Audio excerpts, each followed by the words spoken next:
Samarqand viloyati Paxtash tumanida Salimiy mahallasida joylashgan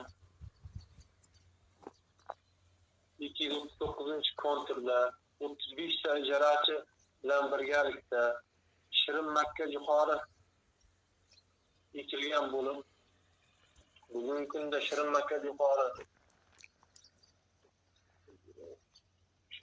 jo'xori sug'orishlari olib borilmoqda. 35 ta ijarachi bilan birgalikda sug'orishlari, o'g'itlash ishlari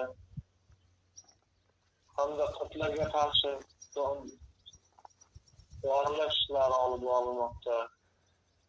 Mirzo Salimiy mahallasida Shirin Makka jo'xori yetishtirish uchun ijarachilar bilan birgalikda Mikrokredit bank, Ziyoddin bank xizmatlari markazi tomonidan kerakli ishlar olib borilmoqda.